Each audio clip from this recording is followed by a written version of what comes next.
Hi, welcome to the show, R-2000, the Better Built House. My name's David Stringer, and I'm going to be the host of 20 programs. Over the course of those 20 shows, we're going to look in detail at all aspects of energy-efficient housing. We're going to look at building science, design, and a whole range of construction options that will result in an energy-efficient house. Now, the series is aimed at builders, so we're going to constantly be relating what we're looking at back to conventional construction practices to highlight what's necessary to upgrade the house. We're going to be seeing a lot of energy-efficient houses as well. We're going to be using the R-2000 house as one example of a high standard in housing. And we'll notice some things about those houses. For one thing, they look like conventional houses. But beyond the energy savings, building a house in this manner results in a quality product. Now, this is a hands-on show, and I've never built a house. So we've got a guy who has built many energy-efficient houses for many years. His name's Oliver Drerup. I think it's time to go meet him. Well, I guess we're going to finish the interior partitions in here today. Vapor barrier taps at all the outside walls, and there's base clad coming later this afternoon. Good. Thanks, Henry. Hi, Oliver. Hi, David. Welcome to show business. I'm viewing this with trepidation, but we'll see what happens. Well, you've been building energy-efficient houses for close to 15 years, so what we really want to rely on for you is your experience as a builder and your viewpoint as a builder. Well, I'm pretty enthusiastic about building high-quality houses, and you may have trouble shutting me down. I guess that's why I'm here, huh? I guess so. Well, Canada is recognized as a world leader in energy-efficient construction. Why is that? Is it our high fuel prices or our cold climate? Well, fuel prices really fluctuate quite a bit, as we've seen in past years, but it's certainly because of our climate and because of the cost of fuel. The other primary reason is that Canada has had a real coterie of researchers who've been working since the end of the Second World War, looking at the way in which insulation performs in buildings, a really tight research community, and there are a lot of innovative builders in the country.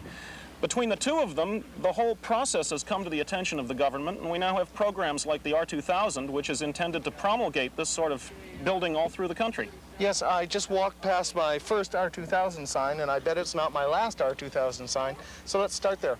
What does that symbol mean to a house? Well, it's really a performance standard. It has several things that make it up. The first is that the building has very low fuel consumption. The second is that the building has been tested for air infiltration, and the third, that it has a mechanical ventilation system which has also been tested. All three of those things go together to make a really quality product. So it's not just a simple energy stamp of approval? No, indeed it's not. The houses that we're going to be looking at in the series actually use as much as 50% less than conventional housing in terms of their energy consumption. But nonetheless, the real reason why a consumer would become involved in a product like this is because it's a stamp of quality. In order to build to the R-2000 standard, you have to build a better built house. Well, they warned me that you use the word quality an awful lot, and you've been putting a lot of stress on it. So I think we should check you out and have a look at some R-2000 houses. Here are a variety of houses that have been constructed across the country. As you can see, there's nothing out of the ordinary. Some of them are plain, some of them are fancy. This one's from the prairies. This one's from Quebec, and these are from British Columbia. The houses aren't restricted in size, shape, or even in construction techniques. Here's a multiple unit project in Toronto, and here's a house in the Maritimes. Every one of these houses has been built to the R-2000 standard. So what you're saying is that a builder is free to design the house any way they want as long as it meets that performance standard. That's right. This is a performance standard, not a prescriptive standard. What we do is we ask builders to submit blueprints to a computer simulation to see how the building is going to perform before it is constructed. And provided it meets the requirements of the program, it's a house. So you're saying there's no one right way to build an R-2000 house. You can build it any way you want. That's the end of the series. Goodbye, right? There's a little bit more to it than that. There are some key features that go into actually producing these houses that we should look at. There are 5 key features that are common to R-2000 and other highly energy-efficient houses. First, they have higher levels of insulation than the conventionally built house. Second, the houses are built to control air leakage and to be draft-free. Third, because the house is that much tighter, these houses require a mechanical ventilation system to provide a controlled and regular supply of fresh air to each room of the house. The fourth feature is the use of efficient heating equipment. The fifth and final feature is the use of building designs which make use of passive solar heat. These 5 features are the most common elements of an R-2000 house, and we'll look at each one in more detail. Well, to my unpracticed eye, this all looks kind of conventional. Where are the differences? In a lot of respects, David, it is conventional, but there are a number of subtleties here that aren't immediately apparent. You've got to appreciate that this whole thing is an energy system. We're really looking at the building from the bottom to the top. We're looking at foundation insulation, walls, roofs, even down to the selection of doors and windows in the building.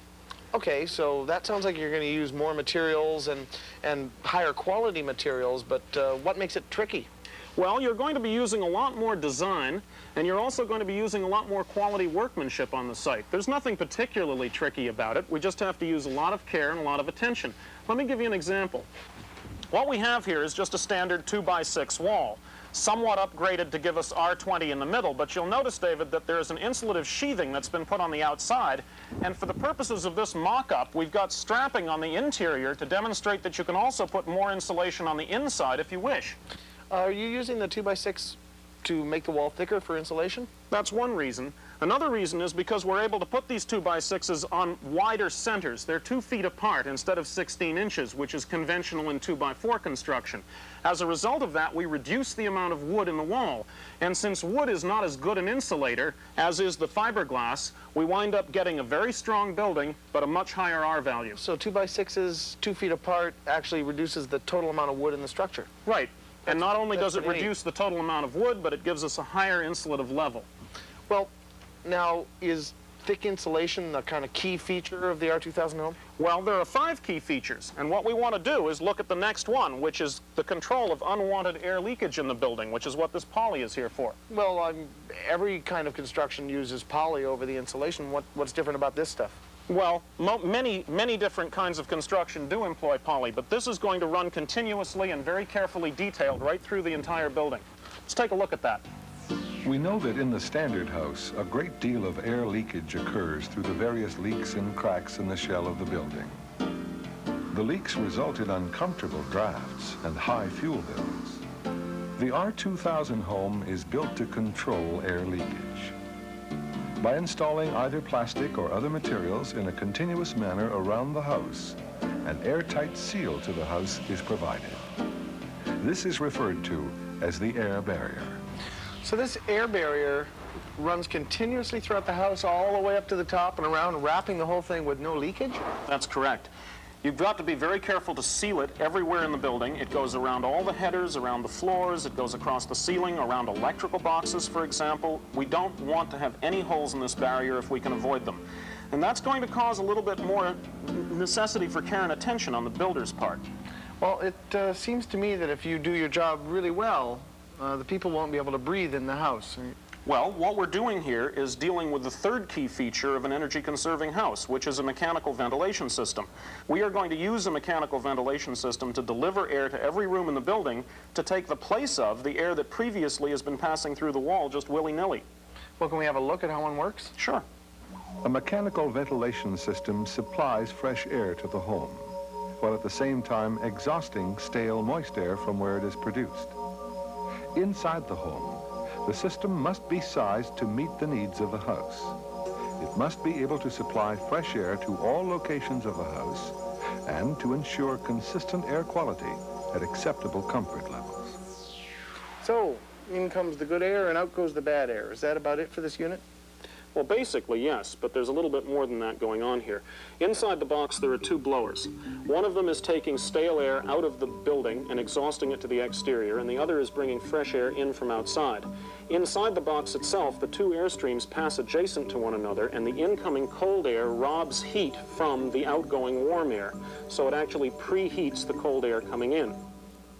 The critical issue with the unit is that you must be very careful about the introduction of that cold air into the building.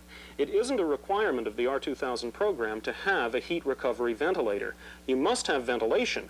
You don't require heat recovery. Oh, okay, so ventilation is a must and heat recovery is just a bonus. Right.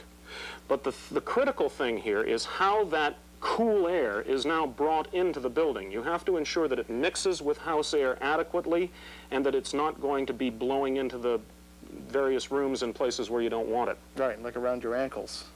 Exactly, and what that means is that you have to pay particular attention to the design of the system, where the grills are placed in the various rooms, and how you're going to mix that incoming air with the volume of air in the house. Now, what we ought to do, if that's adequate for ventilation systems, is to take a look at mechanical systems, at the heating system of the building. So let's look at the fourth item that we were intended to cover. Okay. Are these new energy-efficient furnaces that are available part and parcel of the R-2000 house? No, really, the single most important criteria in selecting a heating system for an R-2000 house is safety. Health and safety is the central issue. We want to ensure that there's no backdrafting and there's always a good supply of combustion air. Well, does the mechanical ventilation system also supply combustion air for the appliances? Adamantly not. The mechanical ventilation system is in the building only to supply quality air to the occupants of the building. Any quantity of air that's required for combustion equipment must be delivered to that equipment itself. Are there any other kind of overall considerations for the R-2000 heating system? Well, because it can be so much smaller than conventional heating systems, there are lots of innovative approaches that you can take. We've seen buildings in which hot water tanks have been used as the backup heating system, which is really quite neat. But the most important thing in selecting any device, any mechanical device for an R-2000 house is health and safety. And we're going to be looking at a whole bunch of those things in future programs. Well, gee, after being in the basement with hardly any light at all, this is quite nice, isn't it? It's a nice sunny day. Yeah, which brings us to the fifth key feature, and I guess it's the one I'm sort of most interested in, passive solar. And I'm interested in it because it's such a great phrase. It just feels like you ought to be saying passive solar, but what do you mean by passive solar? It means orienting your house properly to the sun. It means taking maximum advantage of the exposure in the building that faces south by putting windows there, doing some pre-planning to make sure that you're going to be able to take full advantage. And what happens if you do that is that you can reduce the entire energy bill of an energy-conserving home by 40%. So it doesn't, passive solar doesn't mean that you unload a truck and load something in there for passive solar, no materials, it's just thought? There's no design, it's only a design requirement. There's no requirement for any money to be spent on it. It's just planning, that's all. Well, that sounds great. I'm going to look forward to hearing more about passive solar. It sounds like it's free. Well, it is. Well, you know what? We're here. Yeah, we're here. We're here at the end of the program. Oh, end of show 1. This is it? Yep. How'd you like it? Well, it was kind of fun. You looking forward to show 2? Yeah, I think we can do a good job. We'll try. Yeah. Well, I'm looking forward to what you have to show me, too. Right now, I have to go wrap up the show. Okay.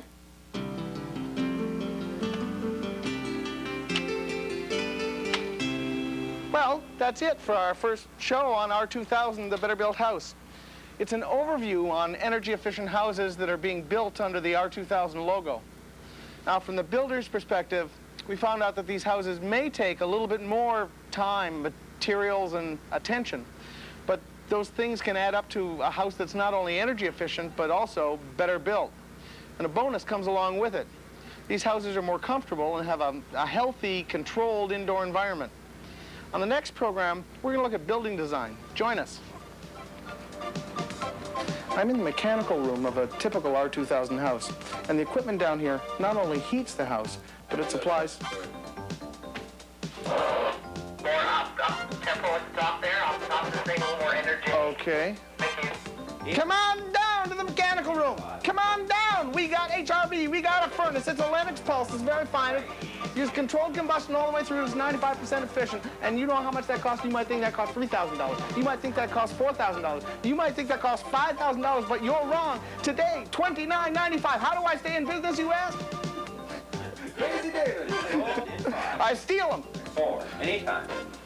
It's your career.